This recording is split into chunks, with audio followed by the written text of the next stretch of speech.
Борис Александрович, формулируя вопросы к этому интервью, мы опирались на то, что пишут читатели Коминформа в наших комментариях, поэтому можно сказать, что вопросы от жителей республики.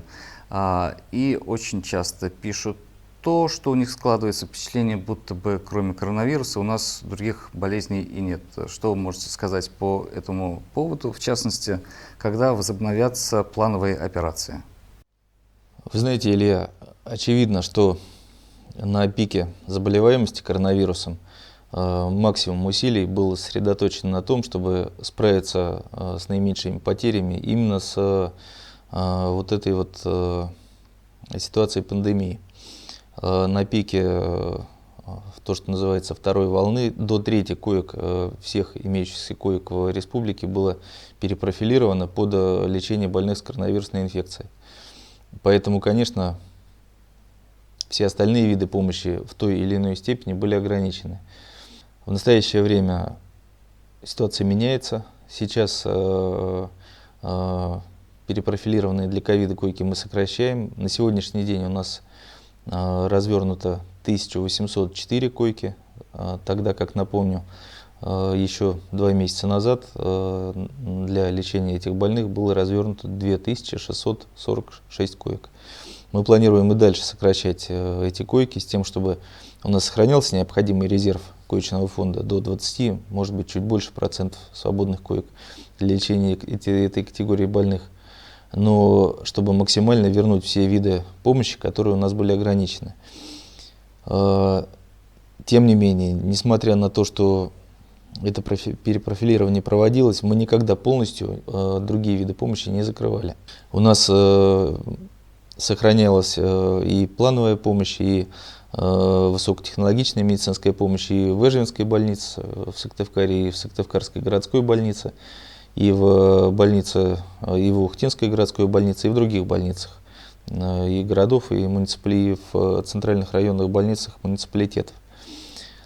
Что касается нашего основного республиканского медицинского учреждения, Коми-республиканской клинической больницы, то, конечно, как только эпидемическая ситуация позволит, а мы очень надеемся, что это будет в первой половине этого года, мы и вернем ее к обычному режиму функционирования, к оказанию обычной, плановой и всем видам этой медицинской помощи.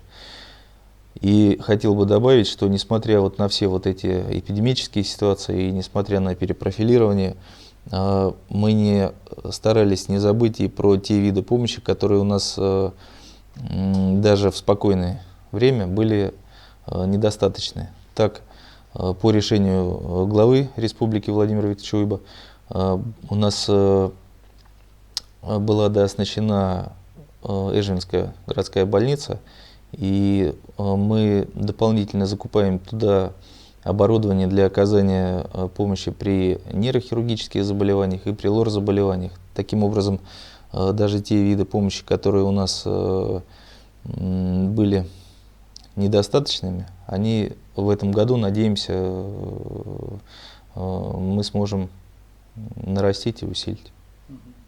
Давайте теперь все-таки к главной теме интервью. Это вакцинация, которая не так давно стартовала в республике.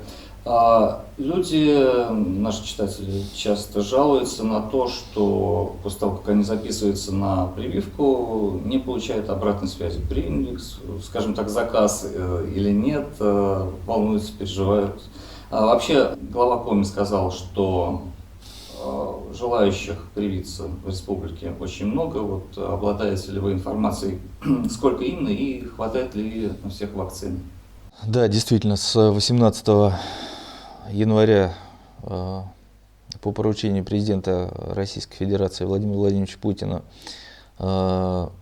начата массовая вакцинация от коронавирусной инфекции. До этого у нас проводилась широкомасштабная вакцинация, а вот с 18 января начата массовая вакцинация. В республике с декабря месяца, с 5 числа декабря, начата вакцинация в таком, в режиме сотен, десятков и сотен вакцин. В настоящее время у нас поступило уже 4400 доз, и вчерашний день у нас было вакцинировано 1409 человек по первому этапу вакцинации и 307 человек по второму этапу.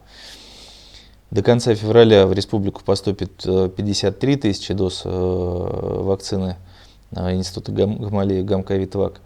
И, соответственно, все эти объемы будут использованы, все желающие, вот уже десятки тысяч людей будут вакцинированы. Организация процесса, она в настоящее время отлаживается. И у нас организована, начиная с понедельника, запись на вакцинацию несколькими способами. Это запись через регистратуру поликлиник, через сайты медицинских организаций, через колл-центры, в том числе единый колл-центр 122 и через единый портал госуслуг.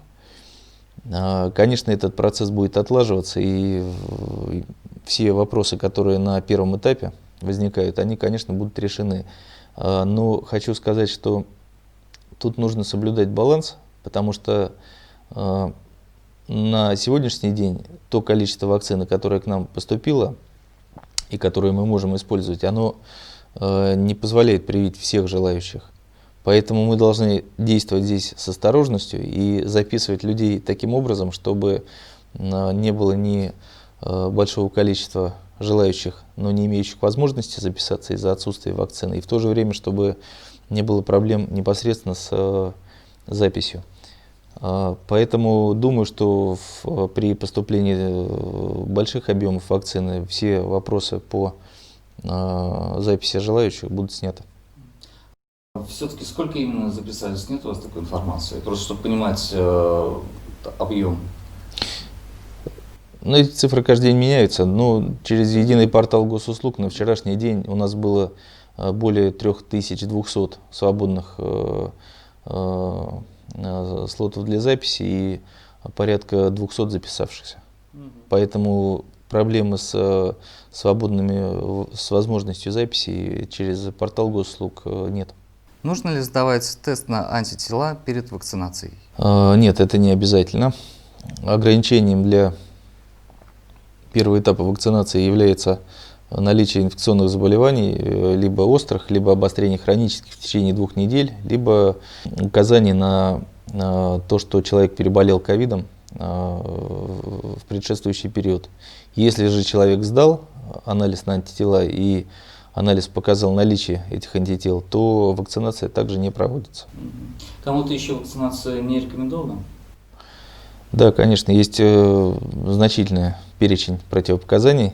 Это и гиперчувствительность к компонентам вакцины, это и тяжелые аллергические реакции в анамнезе, это острые, как я сказал, инфекционные и неинфекционные заболевания в предшествующие 2-4 недели до момента вакцинации, это беременности и грудное вскармливание, это детский возраст, возраст до 18 лет, поскольку на данный момент действие вакцины на эту категорию людей недостаточно изучено.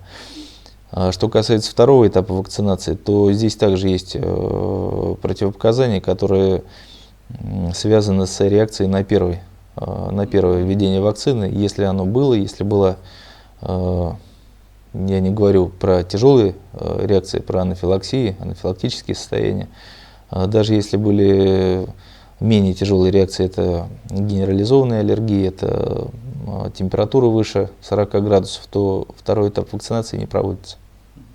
У нас в республике были ли случаи отказа от второго этапа?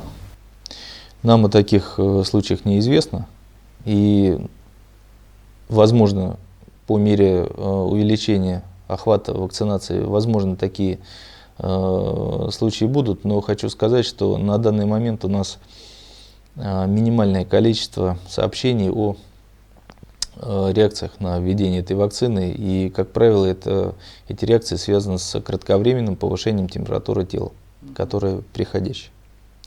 И дополнительно хочу сказать, что подход к подбору пациентов и граждан для введения первой дозы вакцины, он очень тщательный, он связан с тщательным сбором анамнеза, с осмотром пациента, с изучением частоты сердечных сокращений, сатурации кислорода в крови, давления, физикальным осмотром больного. Поэтому мы стараемся подойти к вакцинации таким образом, чтобы исключить все возможные побочные эффекты и осложнения. И кроме того, хочу обратить внимание, что те пациенты, которые получают первую дозу вакцины и которые имеют какие-то другие хронические заболевания, ну, например, гипертоническую болезнь, они и сами, и лечащие врачи должны очень серьезно относиться к дальнейшему приему тех препаратов от хронических заболеваний, которые эти пациенты принимали раньше, чтобы исключить возможные осложнения. Вы сами привились? Я планирую. Получит ли республика другие виды вакцины и будет ли у нашего населения выбор, какую вакцину сделать? Действительно, сейчас зарегистрировано две вакцины, это Гамковид-Вак и Эпивак-Корона. У нас, как я сказал, в республике уже идет вакцинация первой вакцины, вторая вакцина планируется к поступлению, пока в небольшом объеме. И сейчас проходит регистрацию и планируется регистрация до второй половины февраля третьей вакцины Ковивак Института Чумакова. И после ее регистрации планируется ее поставка во все регионы, и к нам в том числе, ну, вероятно, уже в марте-апреле месяце. И я думаю, что мы будем использовать все эти вакцины. И человек сможет заказать мне вот это, пожалуйста. Давайте подождем разъяснений, которые последуют, когда пойдет эта поставка. Хорошо. А правда ли, что Эпивак-Корона рекомендована для людей старше 65 лет? У нас такой информации нет. Она рекомендована лицам старше 18 лет. Так написано в ее инструкции по ее применению. Поэтому это просто люди, это просто взрослые люди. И последний вопрос. Когда мы наконец сможем снять маски и вернуться к нашей обычной, привычной жизни? Рекомендации по ограничительным мероприятиям дает территориальное управление Роспотребнадзора по республике. В настоящее время действует первый и частично второй этапы снятия ограничений. Поэтому, к сожалению, пока вернуться к обычной жизни у нас не получается. Очень жаль. Спасибо большое, Борис Александрович. Спасибо, Илья.